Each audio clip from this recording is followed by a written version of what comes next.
Hello friends, welcome to my channel Success Fibre Classes. तो आप सब कैसे, आई होप सो आप सब अच्छे होंगे और आप लोगों की जो प्रिपरेशन है वो अच्छे से चल रही होगी। तो आज की जो वीडियो है ये काफी इंपॉर्टेंट वीडियो है, खासकर उन कैंडिडेट्स के लिए जो कि EMRS का फॉर्म है जिन्होंने फिल कर दिया है या फिर जो फिल करने वाले हैं। EMRS मतलब जो एकलव्य मॉडल रेजिडेंशियल स्कूल है उसकी जो वैकेंसी आउट हुई है और जो कैंडिडेट यहाँ पर पीजीटी पोस्ट के लिए प्रिपरेशन कर रहे हैं, तो सबसे पहले मैं यहाँ पर बताऊंगी कि जो पीजीटी पोस्ट है उसके लिए यहाँ पर सिलेबस है वो क्या रहने वाला है, जो कि EMRS की जो साइट है उस पर ये दिया हुआ है। तो चलिए डिस्कस करते हैं हम EMRS का सिलेबस पीजीटी पोस्ट के लिए। तो यहाँ पर अगर मैं बात करूं तो यहाँ पे इस मतलब पूरे EMRS सिलेबस को जो कि पीजीटी पोस्ट के लिए इसको ना 6 पार्ट के अंदर डिवाइड किया हुआ है ना। तो इधर मैंने एक साइड इसके पूरे मतलब सब्जेक्ट लिखे हुए हैं और एक साइड यहाँ से कितने क्वेश्चन बनेंगे, ठीक है, और कितने मार्क्स का यहाँ पर होगा। तो यहाँ पर मैंने लिखा हुआ है 130 marks plus LCT equal to 20 marks. तो इसका मतलब क्या है, यहाँ पर आपका ना 6 पार्ट के अंदर ये डिवाइड किया है। तो इसमें जो 5 सब्जेक्ट होंगे ना उनके जो टोटल मार्क्स होंगे वो 130 मार्क्स के, यानी 5 सब्जेक्ट मिला के यहाँ पर 130 मार्क्स का बनेगा। और ये LCT का मतलब है यहाँ पर लैंग्वेज कॉम्पिटेंसी टेस्ट, यानी जनरल, इसमें कौन सी लैंग्वेज आएगी हमारी, जनरल हिंदी और जनरल इंग्लिश, इन दोनों का मिलाकर यहाँ पर है 20 मार्क्स, यानी 10 मार्क्स की यहाँ पर पूछी जाएगी। अगर मैं बात करूं कि इस पूरे मतलब पेपर के लिए आपको टाइम कितने मिलने वाला है, तो टाइम यहाँ पर आपको 3 घंटे मिलेगा। साथ में यहाँ पर है ना नेगेटिव मार्किंग भी आपकी है 0.25 मार्क्स की, ठीक है। और यहाँ पर एक क्वेश्चन आपका 1 मार्क्स का होगा, यानी आपका जो टोटल पेपर होगा यहाँ पर 150 नंबर का यहाँ पर आपका पेपर रहने वाला है। तो यहाँ पर सबसे पहले मैं बात करूं तो पार्ट 1 में आपका यहाँ पर पूछा जाएगा जनरल अवेयरनेस, ठीक है। जनरल अवेयरनेस से जो नंबर ऑफ क्वेश्चन यहाँ पर बनेंगे, तो जनरल अवेयरनेस से 10 क्वेश्चन यहाँ पर बनेंगे और 10 क्वेश्चन यहाँ पर कितने मार्क्स के होंगे, 10 मार्क्स के, ठीक है। उसके बाद अगर हम बात करें पार्ट 2 की, तो पार्ट 2 में आपसे यहाँ पर रीजनिंग एबिलिटी पूछी जाएगी। तो यहाँ से आपके जो रीजनिंग के क्वेश्चन पूछे जाएंगे वो 20 क्वेश्चन यहाँ पर बनेंगे। इट मीन्स क्या हुआ कि यहाँ पर आपका जो रीजनिंग है वो 20 मार्क्स का हुआ, क्योंकि 1 मार्क्स का एक क्वेश्चन है, ठीक है। उसके बाद बात करें पार्ट 3 की, तो पार्ट 3 में यहाँ पर आपसे ICT पूछा जाएगा, मतलब जो कंप्यूटर है वो आपसे यहाँ पर पूछा जाएगा। और कितने क्वेश्चन यहाँ पर बनेंगे इसके, तो यहाँ से इसके 10 क्वेश्चन बनेंगे। तो 10 क्वेश्चन बनेंगे, इट मीन्स यहाँ पर टोटल मार्क्स हुआ 10 मार्क्स, ठीक है। उसके बाद फिर आता है पार्ट 4। तो पार्ट 4 में आपसे पूछा जाएगा यहाँ पर टीचिंग एप्टीट्यूड, और टीचिंग एप्टीट्यूड से जो नंबर ऑफ क्वेश्चन बनेंगे वो बनेंगे 10। तो इट मीन्स क्या हुआ कि यहाँ पे टीचिंग एप्टीट्यूड भी आपका 10 मार्क्स का पूछा जाएगा। फिर आता है 5वां पार्ट यानी 5th पार्ट, इसमें डोमेन नॉलेज। अब डोमेन नॉलेज मतलब जो आपका सब्जेक्ट रिलेटेड है, मान लो आप यहाँ पर पीजीटी केमिस्ट्री के लिए अप्लाई कर रहे हो, तो यहाँ पर आपसे केमिस्ट्री के क्वेश्चन पूछे जाएंगे।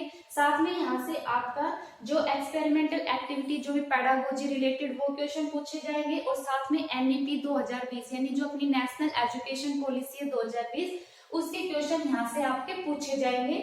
और यहाँ पर जो टोटल क्वेश्चन बनेंगे वो बनेंगे आपके 80 क्वेश्चन, यानी आपका जो डोमेन नॉलेज वाला पार्ट है ये आपका होगा 80 मार्क्स का।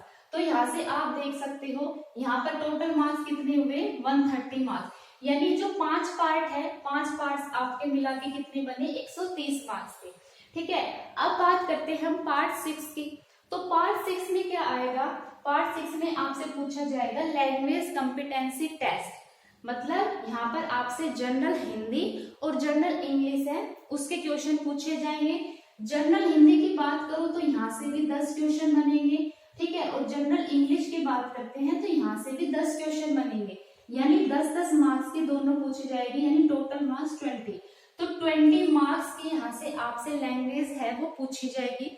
दूसरी इंपॉर्टेंट बात इसमें ये है जो कि साफ साफ नोटिफिकेशन में भी लिखा है कि यहाँ से आपका जो पार्ट 6 है इसमें आपका मिनिमम क्वालिफाइंग मार्क्स रखे गए हैं 40%, यानी अगर आप इस पार्ट में फेल हो जाते हो पार्ट 6 में, यानी लैंग्वेज वाले पार्ट में अगर यहाँ पर आप फेल हो जाते हो, चाहे आपने 130 में से कितने ही मार्क्स क्यों ना लिए हुए, चाहे आपने 120 लिए हो, चाहे 125 लिए हो, चाहे आपने 110 लिए हो, अगर आप इस पार्ट के अंदर फेल है लैंग्वेज वाले में, तो आप टोटली क्या माने जाओगे, फेल माने जाओगे, यानी आपका ये एग्जाम है वो पास नहीं माना जाएगा, आप इसमें डिस्क्वालीफाई माने जाओगे।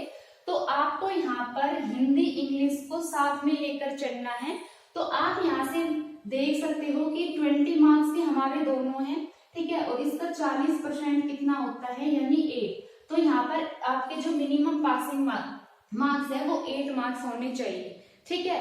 तो अगर आप मतलब ये है कि कई बच्चे ये करते हैं कि वो हिंदी इंग्लिश पर फोकस नहीं करते और वो अदर चीजों में लग जाते हैं। तो आपको इस पेपर के अंदर ऐसा बिल्कुल भी नहीं करना, क्योंकि इसमें जो हिंदी इंग्लिश पूछी जाएगी वो नॉर्मल नहीं पूछी जाती। इसमें हिंदी इंग्लिश का लेवल है वो थोड़ा अच्छा होता है, ठीक है। तो आपको यहाँ पर जब आप इस पार्ट की प्रिपरेशन करो तो आपको पार्ट 6 हिंदी और इंग्लिश को भी साथ लेकर चलना है, क्योंकि यहाँ पर आपके 40% सिर्फ इस पार्ट में मिनिमम क्वालिफाइंग मार्क्स है वो रखे गए हैं।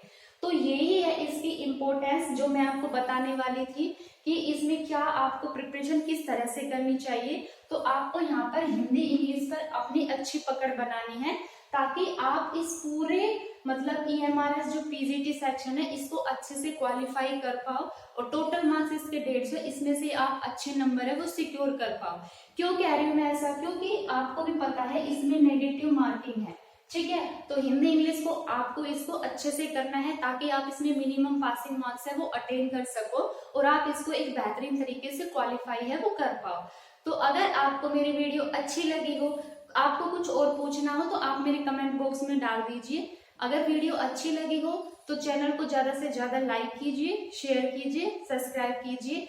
अब जो मेरी नेक्स्ट वीडियो आएगी उसमें हम EMRS PGT का जो ये सेक्शन है इसके लिए आपको कौन सी बुक फॉलो करनी चाहिए उसकी मैं वीडियो लेकर आऊंगी। So thank you very much.